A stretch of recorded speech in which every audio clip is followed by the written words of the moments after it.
કચ્છની પ્રજાની માંગને ધ્યાને લઈને મેડિસ્ટાર હોસ્પિટલનો શુભારંભ. ડૉક્ટર આનંદ ચૌધરી, ડૉક્ટર નવભા સોઢાનું અનેરું સાહસ.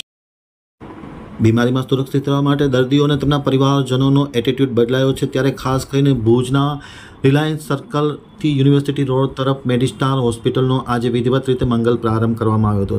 ભુજના સૌથી પ્રતિષ્ઠિત અને જાણીતા 25 વર્ષ જૂના ડૉક્ટર આનંદ ચૌધરી અને ડૉક્ટર નવભા સોઢાના સંયુક્ત સાહસથી મેડિસ્ટાર હોસ્પિટલનો આજે વિધિવત રીતે શુભારંભ કરવામાં આવ્યો હતો. શુભારંભ પ્રસંગે સાંસદ અને પ્રદેશ મહામંત્રી અને લોકસભા બેઠકના ઉમેદવાર Vinod Chavda, doctor PN Acharya, doctor Maganbhai Patel, doctor વિશાલ દેસાઈ, ડૉક્ટર મુકેશ ચંદે, કવિઓના પ્રમુખ જીગર છેડા, પ્રમિતસિંહ વાઢેર, કેશુભાઈ પારસિયા, શિક્ષણ સંઘના પદાધિકારી નયનસિંહ જાડેજા, રણજીતસિંહ જાડેજા, હરેશભાઈ ધોળકિયા, ડૉક્ટર દર્શના ધોળકિયા, કચ્છ આમતક દૈનિક અને ટીવી ન્યૂઝ ચેનલના તંત્રી વિજય ખેલાણી, ડૉક્ટર યોગિતા ચૌધરી, ડૉક્ટર નિશાબા સોઢા સહિતના મહાનુભાવો આ પ્રસંગે ખાસ ઉપસ્થિત રહ્યા હતા. તમામની ઉપસ્થિતિમાં વિધિવત રીતે મેડિસ્ટાર હોસ્પિટલનો પ્રારંભ કરવામાં આવ્યો હતો. કચ્છ આમતક દૈનિક અને ટીવી ન્યૂઝ ચેનલ સાથેની વાતચીતમાં ડૉક્ટર ચૌધરી અને ડૉક્ટર નવભા સોઢાએ જણાવ્યું હતું કે પ્રજાની અપેક્ષિત માંગને ધ્યાને લઈને આ હોસ્પિટલનો પ્રારંભ કરવામાં આવ્યો છે. તમામ પ્રકારની સુવિધાઓ ઉપલબ્ધ બનાવવામાં આવી છે. ખાસ કરીને કેન્સરગ્રસ્ત દર્દીઓને સંપૂર્ણ સારવાર મળશે તેવો આ પ્રથમ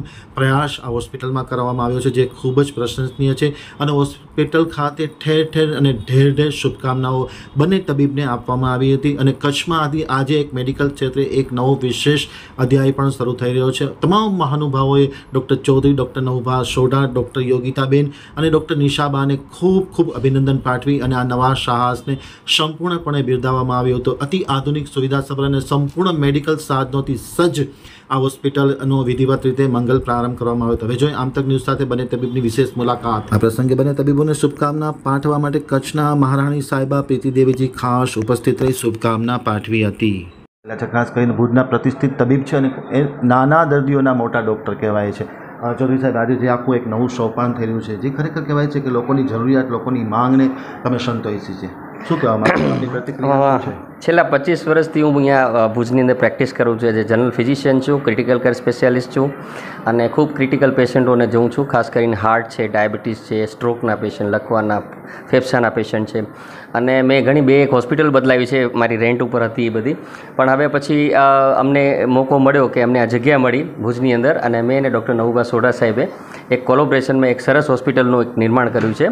મેડિસ્ટાર હોસ્પિટલ છે. અને આ હોસ્પિટલની અંદર જે સુવિધાઓ આપણે જોવા જઈએ તો ગ્રાઉન્ડ લેવલથી, એટલે કે આપણે તાવથી કરી અને કેન્સર સુધીની સારવાર આપણે કરશું. કેન્સરની અંદર જે કિમોથેરાપી આપવાની હોય છે ત્યાં સુધી કરશું. અને મેઇન છે પર્પસ અમારો એ ક્રિટિકલ પેશન્ટનો છે કે જ્યારે ઘણી વખત પેશન્ટો જેમ કે હેડ ઇન્જરીના પેશન્ટ હોય એને અમદાવાદ, રાજકોટ જવું પડતું હોય છે.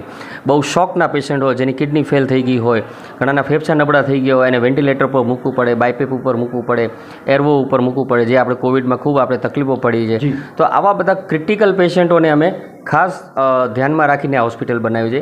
બાકી મારું રૂટીન જે વર્ક છે, જે કાર્ડિયક છે, બ્લડ પ્રેશર રિલેટેડ છે, ડાયાબિટીસ છે, ન્યુટ્રિશન છે અને લોકોને પ્રોત્સાહિત કરવા અને લોકોને શું કહેવાય કે આપણે જેને કહીએ ને કે આપણે એની લાઈફસ્ટાઈલ ચેન્જ કરીએ અને મોટિવેટ કરવા, જેથી એ લોકો આજે નાની ઉંમરમાં જે અત્યારે આપણે હાર્ટ એટેકના કિસ્સાઓ જોતા હોય છે તો એ લોકોને અમે ખાસ એ સમજાવીએ છીએ કે ભાઈ તમે રેગ્યુલર વર્કઅપ કરો, ફોલોઅપમાં આવો અમારી પાસે. નાના મોટા તકલીફ થાય તો તાત્કાલિક એનું નિદાન કરો અને ખૂબ જે જરૂરી છે બ્લડના જે રિપોર્ટ્સ છે એ બધા રેગ્યુલર કરાવતા રહો. તો આના લીધે શું થાય કે જ્યારે આપણે નાની મોટી કંઈ પણ તકલીફ હોય ને આપણે જલ્દી ખબર પડે, વહેલું નિદાન થાય તો આપણે મોટી અને ગંભીર બીમારીમાંથી બચી શકીએ છીએ. સર, એક વાત કરવી છે ખાસ કરીને આનંદ ચૌધરી સાહેબ હોસ્પિટલ રોડ ઉપર એક નાનું ક્લિનિક લઈને બેઠા હતા. ત્યાર પછી જે બીજું બેન્કર્સ કોલોનીમાં આખું એક એક્સપાન્સ કર્યું અને હવે આખું એક ફૂલ ફ્લેજ ટોટલ ફેસિલિટી સાથે યુનિટમાં બેસો છો, શું ફીલ કરો છો? બહુ સારું લાગે છે, કારણ કે હું જેટલી હોસ્પિટલમાં હતી બધી હોસ્પિટલ થોડીક એરિયાની રીતે જોઈએ તો નાની હતી, પણ મારા પેશન્ટો છે ને એ મારી હોસ્પિટલ જોઈને નહોતા આવતા. એ પેશન્ટો મારી સારવાર મને અને મારો જે વિશ્વાસ છે, જે મારું પેશન્ટ પ્રત્યેનો મારો અભિગમ છે અને જે મારા પેશન્ટ પ્રત્યેની મારી જે સેવા ભાવનાની જે મારી લાગણીઓ છે પેશન્ટ જોડે જોડાયેલી છે, એ પેશન્ટો જ મને આજે મને આ મોકા આપ્યો છે કે હું આટલી મોટી હોસ્પિટલ બનાવી શક્યો છું. સાહેબ, મારો અંતિમ પ્રશ્ન છે, મેડિકલ માટે અને પર્ટિક્યુલર તબીબ માટે જે ભાગવત કહી શકાય એવું ચરક સંહિતા છે. ચરક સંહિતામાં કીધું છે કે તમારી રોજીરોટી એ દર્દીના બીમારી ઉપર ડિપેન્ડ હોય છે. તો અને એમાં એમ પણ કીધું છે કે એ વિવેકપૂર્ણ આખો જે ઉપયોગ થઈ અને આનંદ ચૌધરી સાહેબે આ સિદ્ધાંતને સંપૂર્ણપણે ફોલો કર્યો છે અને હવે એક નવા એક્સપાન્સ સાથે ફોલો કર્યા છે. શું આપની પ્રતિક્રિયા છે? જો આપણા આયુર્વેદની અંદર અને આપણા જેટલા પણ ગ્રંથો છે એ બધામાં કહેલું છે કે દર્દી છે એ ભગવાનના સ્વરૂપમાં છે. તમે દર્દીને દર્દી તરીકે જોશો તો તમને એમાં રિઝલ્ટ નહીં મળે. તમે દર્દીને એક વ્યક્તિ તરીકે, એક હ્યુમન બિંગ તરીકે, એની રહેલી એની આત્મા તરીકે જોશો અને તમે એની આત્મા જોડે કનેક્ટ થશો અને તમે એને જ હું કહેવા માગે છે. લોકો આજે ડૉક્ટરો પાસે ટાઈમ નથી હોતો દર્દીઓને સાંભળવાનો. દર્દી કંઈક કહેતો હોય તો ડૉક્ટર કંઈક સમજતો હોય. દર્દીને સાંભળો, દર્દીની પીડાને સમજો, એમના સગાવાલા શું કહેવા માગે છે, એમનું બેકગ્રાઉન્ડ કેવું છે, કલ્ચરલ બિલીફ શું છે, લાઇફસ્ટાઈલ કેવી છે, એનું ફાઇનાન્શિયલ સ્ટેટસ કેવું છે, એ બધું ભેગું કરીને પછી જ સારવાર કરો. ના કે પેશન્ટની રીતે તમે જુઓ કે બ્લડ પ્રેશર છે, દવા લખી દીધી, પૂરું થયું, એવું નહીં. એનો કોઈ કારણ હોય તો જાણો.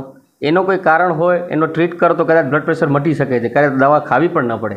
અને હું તો કહું છું ડૉક્ટરે થોડોક એક્સ્ટ્રા ટાઈમ પેશન્ટ જોડે ગાળવો જોઈએ, જેના લીધે ડૉક્ટર અડધો એમ જ સાજો થઈ જાય ખાલી વાતોથી, પ્રોત્સાહનથી. અને ઘણી બધી એને આપણે સાયકોથેરેપી આપીએ તો ઘણી વખત 5-7 બીમારી હોય છે એ તો એની મેળે જતી, એની દવા જ નથી કરવી પડતી હોતી. સર, અંતિમ પ્રશ્ન અમારા માધ્યમથી લોકોને, દર્દીઓને અને પરિવારજનોને, વાલીને શું કહેશો, શું સંદેશો છે? બસ આ જે અત્યારનો જે યુગ છે ને ખૂબ ફાસ્ટ છે અને મારું કહેવું એવું છે કે શક્ય હોય ને ત્યાં સુધી ઘરનો ખોરાક ખાવાનો આગ્રહ રાખજો, ખૂબ પાણી પીવાનું. અને જે વાતાવરણ બદલાય છે એના લીધે જે બીમારી થાય છે તો એના માટે તમારે હંમેશા પોતાનું પ્રોટેક્શન કરવાનું. ખાસ કરીને અત્યારે ઉનાળો છે તો પાણી વધારે પીવાનું છે, જ્યુસ વધારે પીવાનું છે, નાળિયેર પાણી, લીંબુ પાણી વધારે પીવાનું છે.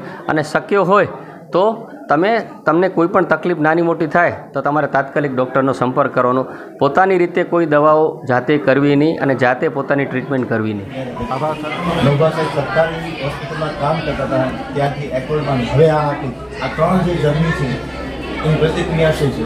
પ્રતિક્રિયા કચ્છની પ્રજાને મારે જે કામ કરવાનો જે મોકો મળ્યો છે એ બદલ ખૂબ ખૂબ આભાર. કચ્છના માણસોએ મને ખૂબ પ્રેમ આપ્યો છે અને દિવસે વધારે અમે આ એટલે નવું સોપાન કર્યું છે કે વધારે સારી રીતે અને વધારે લોકોને એક્સેપ્ટેબલ રેટમાં સારી સર્વિસ આપી શકીએ, જેથી લોકોને અમે વધારે લોકો સુધી પહોંચી શકીએ. અને આવનારા સમયમાં પણ અમે વધારે ફેસિલિટી ઊભી કરશું, જેની અહીંયા વેન્ટિલેટર, ડાયાલિસિસ, બ્રોન્કોસ્કોપી, પેઇનની બધી સારવારો, ઇમરજન્સી ઓપરેશનો અને બધી જ જાતના ક્રિટિકલ કેરના સારવારના અહીંયા એક સેન્ટર મળી રહેશે. એટલે મેડિકલ અને ક્રિટિકલ જે એડવાન્સ ટ્રીટમેન્ટો બધી મળી શકશે એના માટેનો અમે એક પ્રયત્ન કર્યો છે. અને હજી આવનારા સમયમાં છે અને એ બધી ફેસિલિટીઝ છે એને અને સર્જિકલ ડિપાર્ટમેન્ટને સ્ટ્રેન્થન કરવાની અમારી પ્લાનિંગ છે. માં સરકારની કૃપા હશે તો વધારે સારું કાર્ય કરી શકશે. અને કચ્છની પ્રજાનો ખૂબ ખૂબ આભારી છે અમને મોકો આપ્યો છે અને સૌ કરી. Sir, last question. જે રીતના મેડિકલ સાયન્સના આંકડાઓ આવે છે જે અમુક લોકોની ચિંતાજનક પ્રમાણ છે, એવી પરિસ્થિતિમાં ક્યાંક ને ક્યાંક જે દર્દીઓ છે એના વાલીઓ છે એમાં જાગૃતિ આવી છે અને જાગૃતિને લઈને એ લોકો સારી ટ્રીટમેન્ટ, સારી ફેસિલિટી છે. શું કહેવા માંગો છો? બિલકુલ જરૂરી છે, કારણ કે અત્યારે આપણામાં હેલ્થ બીમ આવી રહી છે. કારણ કે હેલ્થનું જે છે દરેક માણસને હ્યુમન રાઇટ્સ છે. દરેક ગામડાથી કરીને શહેરના દરેક માણસને બધી ક્વોલિટીની હેલ્થ મળવી જોઈએ, જેમાં પ્રિવેન્ટિવ કેર, વેક્સિનેશન અને એમરજન્સી કેર તો બહુ જ જરૂરી છે. એમાં જે લાઈફ થ્રેટનિંગ કેર છે એ દરેક માણસને મળવી જોઈએ. એ સારવારના અભાવે અને આર્થિક પરિસ્થિતિના અભાવે કોઈ માણસનું મૃત્યુ ન થવું જોઈએ એવું અમારું ધ્યેય છે અને એના માટે જે બેસ્ટ તત્વો છે એમાં પ્રયત્ન કરીએ. સર, આપણી રોજીરોટી છે એ દર્દીની બીમારી હોવી જોઈએ, પણ ઝલક સહિત તમે એવું કીધું છે કે જે રીતના રોજીરોટી છે દરેકને કમાવાનો અધિકાર છે. અમારા આમ તકના દર્શકોને આ બાબતમાં શું પ્રતિક્રિયા છે? બિલકુલ, આપણે દરેક માણસ નિરોગી રહે અમે ઈચ્છીએ અને અમે લોકો ડૉક્ટર એવું કહેવાય કે બધા બીમારી મટી જશે વર્લ્ડમાં તો પણ ડૉક્ટર એક સમાજનું સારો મિત્ર રહેશે. કારણ કે એનું ડાઇટ, એનું હેલ્થ, એની એક્સરસાઇઝ, એની લાઇફસ્ટાઈલ બધા માટે ડૉક્ટર સમાજને ખૂબ ખૂબ ઉપયોગી નીવડશે અને અમે આશા રાખીએ કે આખું સમાજ નિરોગી રહે.